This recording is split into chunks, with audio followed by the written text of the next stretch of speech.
नमस्कार दर्शकों, बहुत स्वागत है आप सभी का खास कार्यक्रम अक्षय ऊर्जा में। मैं हूं आपके साथ रेशु त्यागी। दर्शकों, हम हमेशा आपको जानकारी देते हैं कि अक्षय ऊर्जा हम सब के लिए कितनी ज़रूरी है।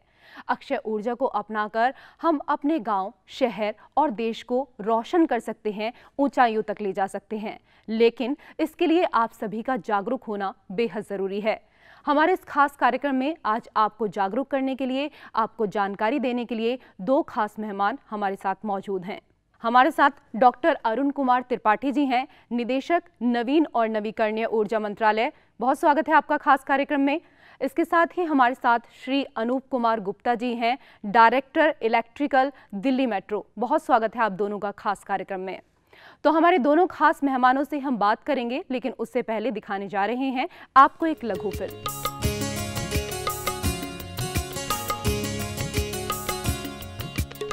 हमारा देश 32 लाख वर्ग किलोमीटर के क्षेत्रफल और 1.29 की जनसंख्या वाला विशाल देश है।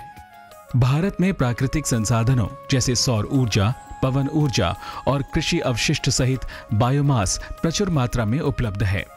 भारत में कुल संस्थापित विद्युत उत्पादन क्षमता 2,78,734 मेगावाट से अधिक है, लेकिन अभी भी मांग और आपूर्ति के बीच एक अंतराल है। विभिन्न अक्षय ऊर्जा प्रौद्योगिकियों पर आधारित विकेंद्रीकृत उत्पादन बढ़ती ऊर्जा जरूरतों को पूरा करने में कुछ हद तक हमारी सहायता करने में सहायक है। भारत सरकार द्वारा वर्ष 2022 तक 100 गीगावाट सौर ऊर्जा उत्पादन का महत्वाकांक्षी लक्ष्य निर्धारित किया गया है, जिसमें 60 गीगावाट जमीन पर लगी परियोजनाओं से और 40 गीगावाट ग्रिड संबंध और सौर रूफटॉप प्रकाश वोल्टेज प्रणाली से प्राप्त होगा। शहरीकरण और आर्थिक विकास से शहरी क्षेत्रों में ऊर्जा की मांग लगातार बढ़ रही है। शहरी क्षेत्र ग्रीन हाउस गैस उत्सर्जनों के सबसे बड़े स्रोतों में से एक बन गए हैं, जिनमें केवल इमारतों का योगदान 40% है। एक अनुमान के अनुसार वर्ष 2050 तक दुनिया की लगभग 2/3 आबादी शहरों में निवास करेगी। इसलिए शहरी क्षेत्रों में ऊर्जा संसाधनों के लिए एक विशाल स्तर के संस्थापन की जरूरत पड़ेगी। इस चुनौती के मद्देनजर दुनिया भर के शहर अब अक्षय ऊर्जा को प्रोत्साहन देने तथा ग्रीन हाउस गैस उत्सर्जन घटाने के लक्ष्य बना रहे हैं। पेरिस में जलवायु परिवर्तन विषय पर संयुक्त राष्ट्र सम्मेलन के अवसर पर हमारे देश के प्रधानमंत्री नरेंद्र मोदी सहित 150 वैश्विक नेताओं ने भाग लिया और प्रदूषण कम करने के लिए भारत ने यह तय किया है कि वर्ष 2030 तक कुल बिजली उत्पादन का 40% हिस्सा गैर जीवाश्म ईंधनों से प्राप्त होगा। दिल्ली मेट्रो द्वारा सौर ऊर्जा के उत्पादन और प्रयोग को बढ़ावा देने के लिए प्रयास जारी हैं। दिल्ली मेट्रो द्वारा कई स्टेशनों पर सोलर रूफटॉप प्रणाली स्थापित की गई है और इस क्षमता को 50 मेगावाट तक बढ़ाने का लक्ष्य रखा गया है। हमारा देश दुनिया के सबसे सक्रिय और आशाजनक अक्षय ऊर्जा उत्पादक देशों की श्रेणी में आ खड़ा हुआ है। सौर ऊर्जा उत्पादन में वृद्धि को अधिकांशतः भारत सरकार की एजेंसियों तथा निजी क्षेत्र की कंपनियों से भरपूर समर्थन मिल रहा है। अब वो दिन दूर नहीं जब शहरी क्षेत्रों के साथ साथ देश के ग्रामीण क्षेत्र भी सौर ऊर्जा के प्रयोग से जगमगाएंगे और हमारा देश प्रगति की दिशा में निर्बाध गति से अग्रसर होगा।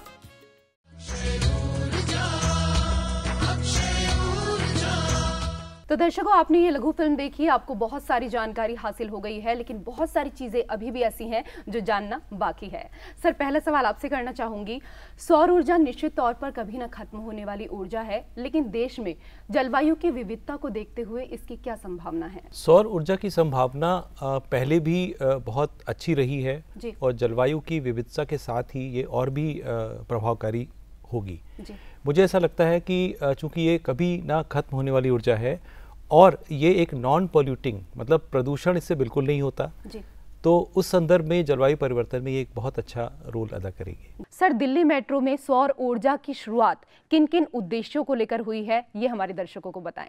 दिल्ली मेट्रो में सौर ऊर्जा को लेकर जो हमने यात्रा का शुभारंभ किया जी, ये सन 2012 में एक हमने MOU साइन किया।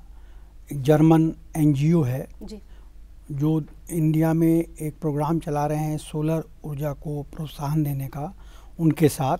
और हमने उनको कहा कि आप 3 जगह की हमारी फिजिबिलिटी रिपोर्ट बनाएं कि यहाँ पर हम सौर ऊर्जा लगा सकते नहीं लगा सकते। उन्होंने उस रिपोर्ट को बनाया। उसके बाद हमने solar energy corporation of India, जो एक MNRE ministry of new and renewable energy के अंडर में एक कंपनी है, उसके साथ हमने एक समझौता किया और उसके तहत पहला रूफटॉप सोलर प्लांट MNRE की मदद से हमने द्वारका सेक्टर 21 में लगाया। वो हमने 2014 में उसको चालू किया और उसकी जो कैपेसिटी थी वो 500 किलोवाट पीक थी और वो अभी तक बहुत अच्छी तरह काम कर रहा है। और उससे प्रोत्साहित होकर हमने एक सोलर नीति का, सौर नीति का एक हमने गठन किया।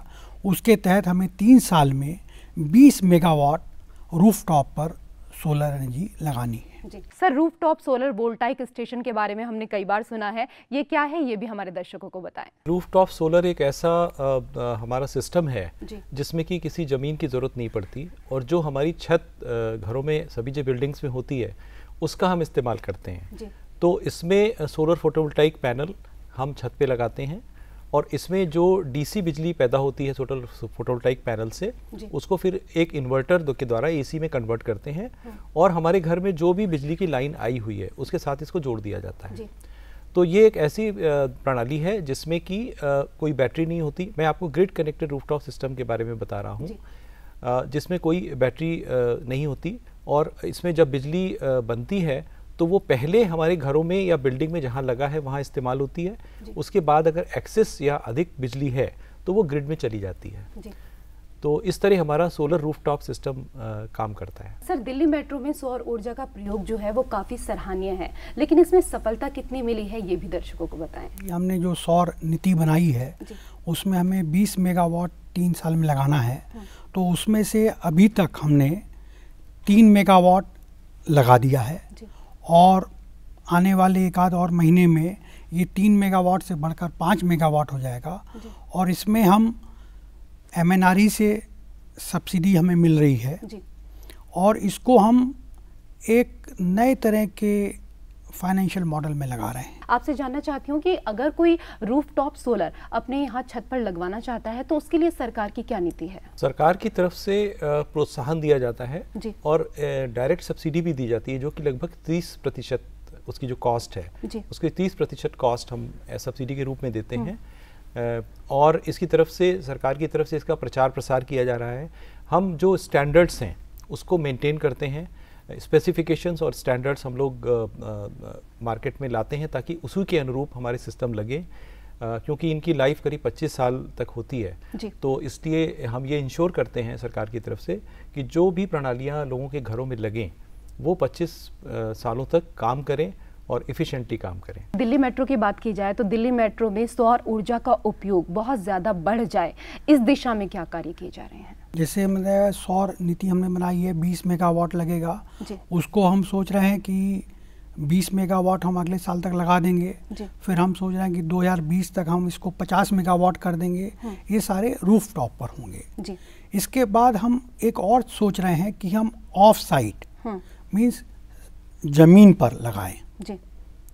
और ज़मीन दिल्ली में नहीं है तो नेबरिंग स्टेट जो हमारे हैं, दिल्ली के राजस्थान या मध्य प्रदेश, वहाँ पर सौर ऊर्जा के बड़ी कैपेसिटी के प्लांट लगाएं और वहाँ से बिजली हम दिल्ली में लाएं। ये हमारा बड़ा एम्बिशियस प्लान है।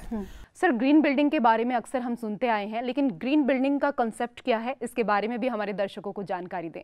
ग्रीन बिल्डिंग का कॉन्सेप्ट ऐसा है कि सूर्य में प्रकाश और गर्मी 2 चीज़ होती हैं। तो मैं बहुत सरल तरीके से बताना चाहूँगा कि ग्रीन बिल्डिंग एक ऐसी बिल्डिंग की डिज़ाइन की संकल्पना है जो कि सोलर पैसिव आर्किटेक्चर के बेस पे डिज़ाइन करते हैं ताकि प्रकाश अधिकतर अंदर आ सके और गर्मी जो है वो बिल्डिंग के बाहर ही रहे। तो ऐसी बिल्डिंग है। लेकिन ग्रीन बिल्डिंग में और भी कई फीचर्स हैं जो मैं आपको बताना चाहूँगा। उसमें ग्रीन बिल्डिंग मटेरियल यूज़ होना चाहिए। आजकल मार्केट में सर्टिफाइड ग्रीन बिल्डिंग मटेरियल्स हैं, जैसे स्टील है या सीमेंट है या ब्रिक्स हैं। तो ये सब ऐसे सर्टिफाइड भी अवेलेबल हैं जिसमें कि ऊर्जा का इस्तेमाल कम से कम किया गया है। तो वो ग्रीन बिल्डिंग मटेरियल का इस्तेमाल करेंगे। तीसरा इसका ये है कि फीचर जो है कि ये वाटर की रिसाइकलिंग करके वाटर कंजर्वेशन करे। जी। तो ऐसा माना जाता है कि एक ग्रीन बिल्डिंग जब बनती है, हरित भवन इसको कहते हैं, तो ये लगभग 40% पानी जो बाहर से इनटेक है उसको कम कर देती है। मतलब अपने ही पानी का रिसाइकिल करके और उसको जो टॉयलेट्स हैं, जो नॉन पोर्टेबल यूज़ हैं, बिना पीने वाले यूज़ हैं, उनमें इस्तेमाल होता है। चौथा इसका फीचर है कि ये energy conservation and energy efficient lightings and fixtures जो यूज़ होते हैं इसमें, जो आजकल आपने एलईडी सुना होगा, तो अगर एलईडी हम अपनी बिल्डिंग में शुरू से ही प्लान करें और उसमें एलईडी के बेस पे इसको करें तो हमारी जो ऊर्जा की खपत है वो बहुत कम हो जाती है। एक और फीचर है जो जिस मंत्रालय को मैं रिप्रेजेंट करता हूँ कि अधिक से अधिक नवीन और नवीकरणीय ऊर्जा का इस्तेमाल। मतलब हर बिल्डिंग में, चाहे वो रूफटॉप हो, चाहे उसका आसपास बिल्डिंग की जगह हो ज़मीन में, या बिल्डिंग इंटीग्रेटेड फोटोवोल्टाइक एक नया कॉन्सेप्ट है, जो बिल्डिंग में बालकनीज होती हैं, जो बिल्डिंग में फसाड्स होते हैं, उनका फेस होता है, उस पर हम लोग उसमें एक डेकोरेटिव वे में, ताकि बिल्डिंग के एस्थेटिक सेंस को प्रॉब्लम ना आए, इसको लगाते हैं ताकि वो बिल्डिंग की ऊर्जा की ज़रूरतों की पूर्ति करते हैं और सुंदर भी लगते हैं। एक फीचर और है जो मैं बताना चाहूँगा कि बिल्डिंग का वेस्ट मिनिमाइजेशन, मतलब बिल्डिंग से जो कूड़ा कचरा है वो बाहर मेन स्ट्रीम में कम से कम जितना जा सके वो होना चाहिए। तो जब ये 6 चीज़ें साथ मिलती हैं तब एक बिल्डिंग ग्रीन बिल्डिंग कहलाती है। फाइनेंशियल मॉडल क्या है, इसके बारे में भी दर्शकों को बताएं। इसमें सौर ऊर्जा में 2 तरह के फाइनेंशियल मॉडल की बात होती है। एक तो मेरी छत, मैं उसमें पैसा लगाऊं और जो बिजली उससे जनरेट हो मैं उसका फ़ायदा उठाऊं। उसका जो रख रखाव है मैं करूं या मैं किसी एजेंसी को बाद में दूं। दूसरा मॉडल है, पहले वाले मॉडल को कहते हैं कैपेक्स। दूसरा मॉडल है RESCO, renewable energy supply company. Means मैं एक डेवलपर को सेलेक्ट करूं जो मुझे सबसे कम टैरिफ देगा और उससे मैं एक पावर परचेज एग्रीमेंट अगले 25 साल का साइन करूं कि आप मुझे इस रेट पर बिजली देंगे। मैंने उसको अपनी छत दे दी, सिर्फ पैसा उसका, जितनी बिजली वो जनरेट करेगा उतना मैं उसको पैसा दूंगा। तो जो उसकी रख रखाव की जो भी सिरदर्दी है, जो भी उसमें समस्याएं आएंगी वो सब उसका करेगा। तो दिल्ली मेट्रो ने दूसरे मॉडल को फॉलो किया है। सौर ऊर्जा के अलावा और क्या लक्ष्य रखे गए? भारत ने जलवायु परिवर्तन में सहयोग देने के लिए 1,75,000 मेगावाट जो हम अक्षय ऊर्जा से करेंगे, और ये सारी जो हमारी विद्युत का उत्पादन जो होगा ये जलवायु परिवर्तन में अपना सीधा योगदान देगा, जिसमें कि 1 लाख मेगावाट तो हम सोलर एनर्जी से कर रहे हैं, सोलर पावर जनरेट करेंगे, और 60,000 मेगावाट हम करेंगे विंड एनर्जी, विंड पावर हमारे देश में लक्ष्य है। इसके अलावा हमारा 10,000 मेगावाट का लक्ष्य है स्मॉल हाइड्रो पावर का, जो कि 25 मेगावाट से कम के होंगे, और 5,000 मेगावाट हम कर रहे हैं बायोमास ऊर्जा से। सर, रूफटॉप सोलर को लेकर तो आपने इतनी सारी जानकारी यहाँ पर दी है दर्शकों को, लेकिन दर्शकों को और ज़्यादा जानकारी मिले इसके लिए क्या कुछ किया जा रहा है, क्या कुछ योजनाएं हैं आपकी? लोगों को जागरूक करने के लिए हम आपके सामने बैठे हैं, यही एक कार्यक्रम है जो कि पिछले मुझे लगता है कि 40 एपिसोड्स आप लोग कर चुके हैं और लोगों को इससे जानकारी दी जा रही है। इसके अलावा हमारी राज्य नोडल एजेंसीज हैं जो कि अपने अपने राज्यों में अपनी अपनी भाषा में प्रचार प्रसार करती हैं, और जो भी नीतियां राज्यों ने बनाई हैं, आपको हम बताते हुए खुशी होगी कि पिछले 1.5 सालों में हमारे जितने भी 36 यूटीज और राज्य हैं उनमें से 25 यूटीज और राज्यों ने अपनी नीतियां बना ली हैं। मतलब उनके जो सोलर इलेक्ट्रिसिटी रेगुलेटरी कमीशंस हैं उन्होंने नेट मीटरिंग या ग्रॉस मीटरिंग बेस्ड अपनी पॉलिसी निकाल दी है। तो ये एक बहुत तेज़ी से होता हुआ डेवलपमेंट है, और उसके फिर हम जो आपके प्रचार प्रसार के माध्यम हैं, इलेक्ट्रॉनिक मीडिया है, पेपर है, न्यूज़पेपर्स है, हमारी एक रेगुलर मैगजीन निकलती है अक्षय ऊर्जा, जो कि हम लगभग सभी राज्यों में भेजते हैं कि, और हिंदी और इंग्लिश दोनों भाषाओं में निकलती है। उसमें हम इस तरह की अपनी जो जानकारी होती है वो देते हैं। न्यूज़पेपर में एडवर्टीजमेंट्स हम लोग करते हैं कि वो लोग किस तरह लोगों को कॉन्टैक्ट करें और हमारे सिस्टम्स को लगाएं। सर, सौर ऊर्जा के प्रयोग से जलवायु में हो रहे परिवर्तन से कैसे निपटा जा सकता है? अगर जलवायु में जो परिवर्तन हो रहा है जिसके लिए हम कह रहे हैं कि जो हम बिजली अभी बनाते हैं वो हम कोयले से बनाते हैं, उससे कार्बन डाइऑक्साइड का एमिशन होता है, कार्बन एमिशन जो हम कहते हैं। तो अगर हम कोयले को किसी तरह से रिप्लेस कर दें सौर ऊर्जा से, तो जलवायु में जो परिवर्तन की बातें हो रही हैं सब बेमानी हो जाती हैं जी।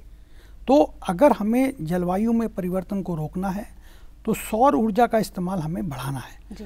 और ये कहते हुए मुझे बड़ा हर्ष हो रहा है कि इस बारे में जो हमारा मंत्रालय है MNRE, वो इतना तेज़ी से, इतना मन लगा के काम कर रहे हैं कि एक बड़ा एम्बिशियस टारगेट बनाया रूफ टॉप का 40,000 मेगावाट जी। मैं भी पिछले हफ्ते ही US में था, वो बात करते हैं 100, 200, 300 मेगावाट रूफ टॉप की। भारतवर्ष में हम 40,000 मेगावाट की बात कर रहे हैं जी। सो अगर 40,000 मेगावाट अगर हम इसका 75%, 80% भी अचीव कर लें अगले 10 साल में जी, तो हमारा जलवायु परिवर्तन जो हम बात करते हैं वो भारतवर्ष के लिए बिल्कुल कोई माने नहीं हो, बिल्कुल जी। हमारा जलवायु बहुत ही अच्छा हो जाएगा और जो बिजली बनाने के जो और साधन हैं, जो कोयला मेन है हमारा जी, वो उसकी जरूरत नहीं हो। आइए अब आपको दिखाते हैं अक्षय ऊर्जा से जुड़ी सफलता की एक कहानी। आज दुनिया भर में चारों ओर बिजली की किल्लत है, तो दूसरी ओर ग्लोबल वार्मिंग के चलते सारी दुनिया गंभीर खतरे का सामना कर रही है। ऐसे में सबका ध्यान ऊर्जा के वैकल्पिक और सुरक्षित स्रोतों की ओर जाता है। तब सबसे पहले सामने आता है सूर्य। पूरी दुनिया में बिजली की जितनी मांग है, सौर ऊर्जा से हम उससे भी कई गुना ज्यादा हासिल कर सकते हैं। सूर्य के प्रकाश से मुफ्त मिलने वाली सौर ऊर्जा का अखुट भंडार कुदरत की ओर से धरती को मिला सबसे अमूल्य उपहार है। ऊर्जा के विकल्प में सूर्य ही ईंधन का सबसे आदर्श स्रोत है और सबसे महत्वपूर्ण बात यह है कि सूर्य में स्वच्छ, अनंत और सर्वव्यापी ऊर्जा है। विशेषज्ञों का कहना है कि अगर दुनिया के सिर्फ 4% रेगिस्तान इलाके में सोलर पैनल का जंगल खड़ा कर ऐसे संयंत्रों के जरिए सूर्य का प्रकाश बटोर लिया जाए तो इससे पूरी दुनिया में बिजली की जरूरत पूरी हो सकती है। सौर प्रकाश को बिजली में रूपांतरित करने के लिए फोटोवोल्टेइक प्रणाली का उपयोग किया जाता है। इस प्रणाली में ऊर्जा प्राप्त करने के लिए सूर्य प्रकाश को सिलिकॉन फोटोवोल्टेइक पैनल द्वारा सोलर सेल पर डालकर बिजली पैदा की जाती है। फोटोवोल्टेइक प्रणाली मॉड्यूलर प्रकार की होती है। इनमें किसी प्रकार की जीवाश्म ऊर्जा की खपत नहीं होती तथा इसका परिचालन सुगम है। साथ ही यह पर्यावरण मित्र भी है। रेगिस्तानी इलाकों, पहाड़ी क्षेत्रों, द्वीपों, जंगली इलाकों जहां प्रचलित ग्रिड प्रणाली द्वारा बिजली आसानी से नहीं पहुंच सकती है, वहां बिजली की आवश्यकता पूरी करने के लिए यह प्रणाली आदर्श है। एक बार घर में सोलर पावर प्लांट स्थापित कर लेने पर उस घर को उसकी आवश्यकता अनुसार बिजली प्राप्त करने के लिए घर में ही एक पावर हाउस मिल जाता है। गांधीनगर को मॉडल सोलर सिटी के रूप में विकसित करने के लिए कई मकानों की छत पर सोलर पैनल लगाए जा चुके हैं। गांधीनगर के पास स्थित धोलेश्वर गांव के निवासी श्री अनिल पटेल ने भी स्वच्छ, निरंतर एवं निःशुल्क बिजली पाने के लिए अपने घर की छत पर अधिकृत कंपनी के सोलर पैनल स्थापित किए हैं। 3 से 4 कमरे वाले इनके मकान में आवश्यकता अनुसार इनका परिवार सौर ऊर्जा से बिजली प्राप्त कर रहा है एवं खाना पकाने के लिए उनका परिवार सूर्य कुकर का भी इस्तेमाल करके ऊर्जा की बचत कर रहा है। आने वाली पीढ़ी को बिजली के संकट से बचाने के लिए हम सबको सौर ऊर्जा का उपयोग करना चाहिए। यही सुनहरे भविष्य का संकल्प है। आइए मिलते हैं श्री अनिल पटेल से।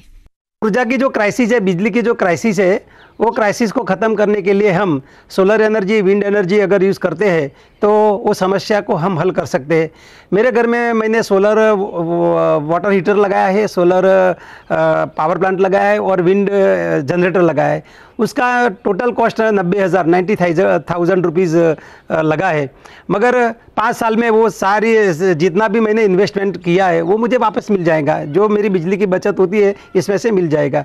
तो एनर्जी क्राइसिस का जो सॉल्यूशन है वो सॉल्यूशन है ग्रीन एनर्जी, और मैंने मेरे घर में ग्रीन एनर्जी का पूरा यूज़ किया है और इससे मुझे भी फायदा है, राष्ट्र को भी फायदा है।